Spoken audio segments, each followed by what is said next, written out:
बिस्मिल्लाहिर्रहमानिर्रहीम। Honourable head teachers and teachers, PERs कब से लिखवानी है, कब तक लिखवानी है, किन टीचर्स ने लिखवानी है, किन टीचर्स ने नहीं लिखवानी, इस बारे में मैं ये वीडियो बना रहा हूँ। आप वीडियो को एंड तक देखना, इंशाल्लाह आपके सारे अभाम दूर हो जाएंगे। आज जो 25/1/2021 को नोटिफिकेशन जारी किया गया है, इसके मुताबिक ऑल पीएसटीज एंड ईएसटीज ये सिर्फ़ और सिर्फ अपने पिछले 5 साल की पीईआरस लिखवाएंगे और ये पीईआरस लिखवाने के लिए उनको 3 महीनों का टाइम दिया गया है। यानी आज की तारीख से ऑनवर्ड जो है 3 महीनों के अंदर अंदर उन्होंने अपनी पीईआरस कंप्लीट करनी है। अब बात आ गई इसमें कि कॉन्ट्रैक्ट वाले टीचर्स या जो अब परमानेंट हुए हैं, क्या वो कॉन्ट्रैक्ट पीरियड की पीईआरस लिखवाएंगे या नहीं लिखवाएंगे। इस बारे में ये बिल्कुल नोटिफिकेशन क्लियर है कि वो पिछले पीरियड की पीईआरस जो कॉन्ट्रैक्ट पीरियड है उसकी पीईआरस नहीं लिखवाएंगे, क्योंकि इसके अंदर इस नोटिफिकेशन के अंदर उन्होंने ईएसई या एसईएसई का नाम नहीं लिया। ये अल्फाज ईएसई या एसईएसई के इस्तेमाल नहीं किए गए। ये अब दूर कर दें आप।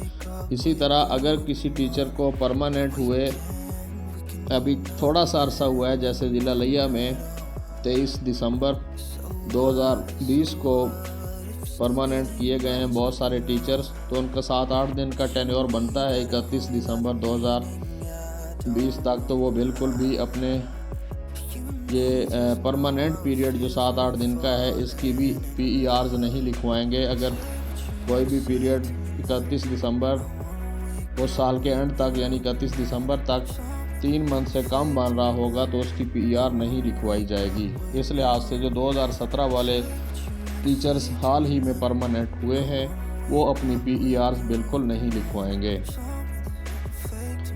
ईएसटी हजरात भी जो ज़िला लिया में 11/3/2020 को परमानेंट हुए थे तो वो सिर्फ अपने परमानेंट पीरियड की यानी 11/3/2020 से लेके 31/12/2020 तक की पीईआर लिखवाएंगे। अगर उस पीरियड के दौरान उनका एओ चेंज हुआ है या डिप्टी साहबान चेंज हुए हैं तो उतनी ही पीईआर की तादाद उनकी बढ़ जाएगी, वरना एक ही पीईआर पिंक कलर की जो होती है वो लिखी जाएगी।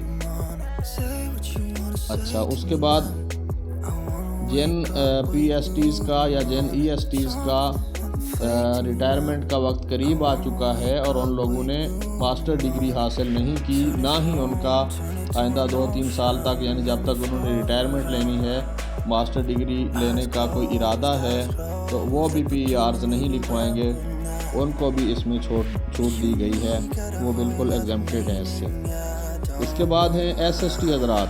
तो अब एक बार फिर क्लियर कर दूं कि एसएसटीज़ का लफ्ज़ इस्तेमाल हुआ है, एसएसईज़ का नहीं हुआ।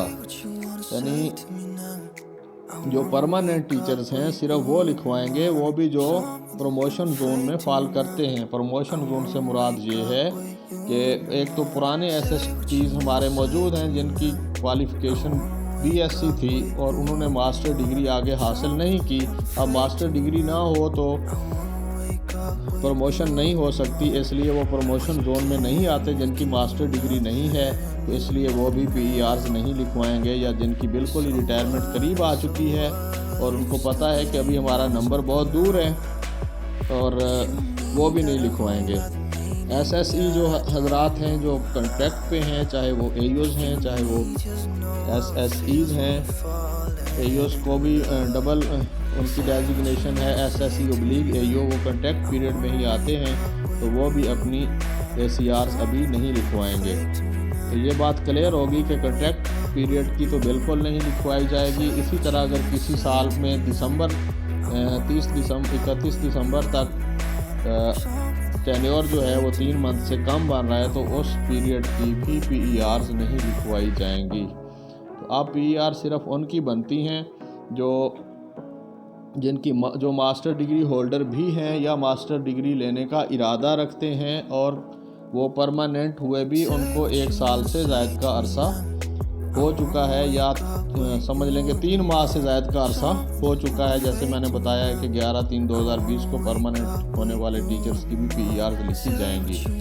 PER जो है इनिशिएट की जाएगी AO की जानिब से और काउंटर साइन होंगे डेप्टी साहबान की जानिब से। इसके लिए बाकायदा पहले नोटिफिकेशन शेयर किया जा चुका है, जिसमें एक टाइटल पेज है वो आपने फ़ाइल के बाहर लगाना है और PERs को फ़ाइल के अंदर जो है इस तरह तरतीब लगानी है कि सबसे ऊपर 2020 की PER लिखनी है, उसके नीचे 2019 की लगानी है, फिर 2018 और ऐसे पीछे की तरफ आपने चलते जाना है नीचे की जानिब। और उसके ऊपर जो है एक प्रोफार्मा लगेगा जिसमें आपने साल के सामने PER की तादाद लिखी हुई है। अगर एक साल में आपके अफसरान तब्दील नहीं हुए तो वो आप उसके नंबर ऑफ़ पेजेस एक ही लिखें, नंबर ऑफ़ ACRs एक ही लिखेंगे। और अगर चेंज होते रहे हैं एक ही साल में आपने को 2 ACR लिखवानी पड़ गई हैं तो नंबर ऑफ़ ACRs 2 करेंगे। उम्मीद है आप लोगों को अब तफसील से समझ आ चुकी होगी। अब भी अगर किसी को बात मेरी समझ नहीं आई तो कमेंट में पूछ सकता है। अल्लाह हाफिज़। पाकिस्तान जिंदाबाद।